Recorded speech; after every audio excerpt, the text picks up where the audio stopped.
श्री स्वामी समर्थ. वर्षातून एकदा येणारे हरतालिका व्रत हे अत्यंत महत्त्वाचे आणि खास मानले जाते. हरतालिका व्रत हे प्रामुख्याने माता पार्वती आणि भगवान शिवशंकर यांना समर्पित आहे.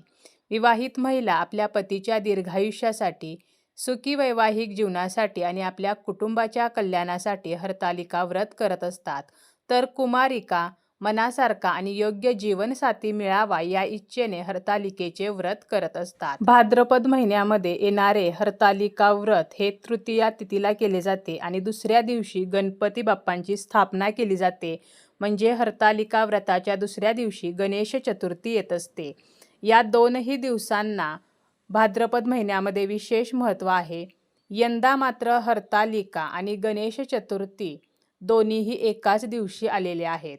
2026 मध्ये तिथीच्या गणनेमुळे हरतालिका आणि गणेश चतुर्थी एका दिवशी येत असल्यामुळे उपवास नक्की कधी करावा, गणपती बाप्पांची स्थापना कधी करावी, हरतालिका व्रताची पूजा कधी उचलावी, अशी बरीचशी आपल्या मनामध्ये शंका निर्माण झालेली आहे. तर याचीच माहिती आपण या व्हिडिओमध्ये पाहणार आहोत. हरतालिका व्रताचा उपवास हा दुसऱ्या दिवशी गणपती बाप्पांची स्थापना करून सोडला जातो, परंतु यंदा 14 सप्टेंबरला हरतालिका तृतीया सुद्धा आहे आणि याच दिवशी गणेश चतुर्थी सुद्धा आहे. म्हणजे गणपती बाप्पांची स्थापना ही सुद्धा याच दिवशी होणार आहे.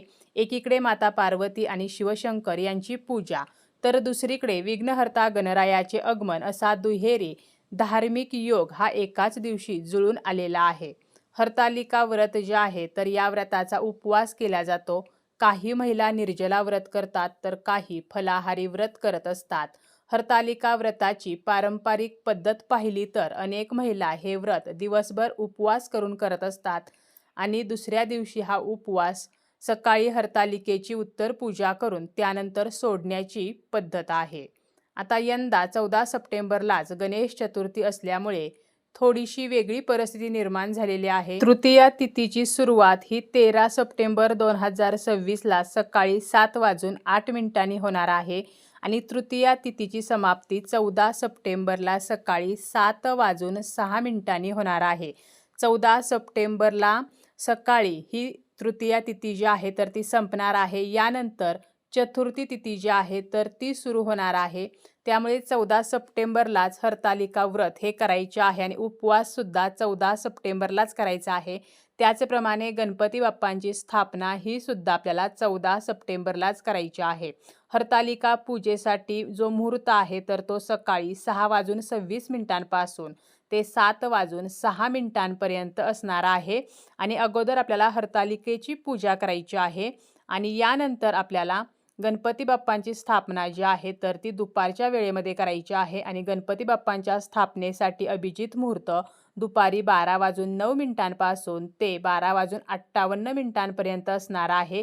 किंवा आपण सायंकाळच्या वेळेमध्ये सुद्धा गणपती बाप्पांची स्थापना करू शकतो.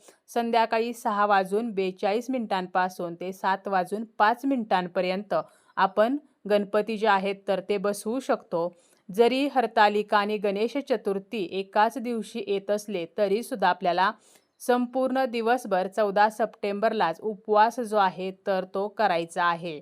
आता गणपती बाप्पांची स्थापना जी आहे तर ती आपण हरतालिकेची पूजा मांडल्यानंतर करायची असते. त्यामुळे हरतालिकेची जी पूजा आहे तर ती तृतीया तिथी सुरू असतानाच आपल्याला करायची आहे. म्हणजेच अगोदर सांगितल्याप्रमाणे 14 सप्टेंबरच्या दिवशी सकाळी 7:06 म्हणजे सकाळी 6:26 पासून ते 7:06 हा जो कालावधी आहे तर याच काळामध्ये आपल्याला हरतालिकेची जी आपण पूजा मांडत असतो, जे काही वाळूचे शिवलिंग वगैरे बनवत असतो किंवा आपण हरतालिकेच्या मूर्तीची या दिवशी स्थापना करून ती पूजा करत असतो, तर ही सर्व पूजा जी आहे तर ती आपल्याला तृतीया तिथीमध्येच मांडायची आहे आणि यानंतर आपण दुपारच्या वेळेमध्ये किंवा संध्याकाळच्या वेळेमध्ये गणपती बाप्पांची स्थापना करू शकतो. आता उपवास जो आहे तर तो आपल्याला 14 सप्टेंबरलाच करायचा आहे. संपूर्ण दिवसभर आपल्याला उपवास करायचा आहे आणि दुसऱ्या दिवशी आपल्याला उपवास सोडायचा आहे. इतर वेळेला आपण काय करतो की तृतीया तिथीला आपण उपवास करतो आणि दुसऱ्या दिवशी गणपती बाप्पा बसतात आणि गणपती बाप्पा बसवल्यानंतर आपण उपवास सोडतो किंवा काही भागामध्ये दुसऱ्या दिवशी हरतालिकेची उत्तर पूजा करतात आणि त्यानंतर उपवास सोडला जातो. आता यंदा एकाच दिवशी आल्यामुळे मग आपल्याला काय करायचं आहे तर 14 सप्टेंबरला उपवास करायचा आणि 15 सप्टेंबरला सकाळी आपल्याला गणपतीची आरती वगैरे करायची आहे आणि यानंतर आपल्याला उपवास जो आहे तर तो सोडायचा आहे. हरतालिका आणि गणेश चतुर्थी जरी एकाच दिवशी येत असेल तरी सुद्धा संभ्रम निर्माण आपल्याला करून घ्यायचा नाही. 14 सप्टेंबरलाच हरतालिकेचा उपवास करायचा आहे आणि दुसऱ्या दिवशी 15 सप्टेंबरला तो उपवास सोडायचा आहे. हरतालिकेची पूजा आपल्याला अगोदर मांडायची आहे आणि त्यानंतर आपल्याला दुपारच्या वेळेमध्ये गणपती बाप्पांची स्थापना करायची आहे. कोणतीही आपण जेव्हा पूजा करतो तर त्यामागचा आपला भाव, आपली श्रद्धा आणि आपली निष्ठा महत्त्वाची आहे. त्यामुळे आपल्याला पूर्ण श्रद्धेने हरतालिकेचे व्रत करायचे आहे.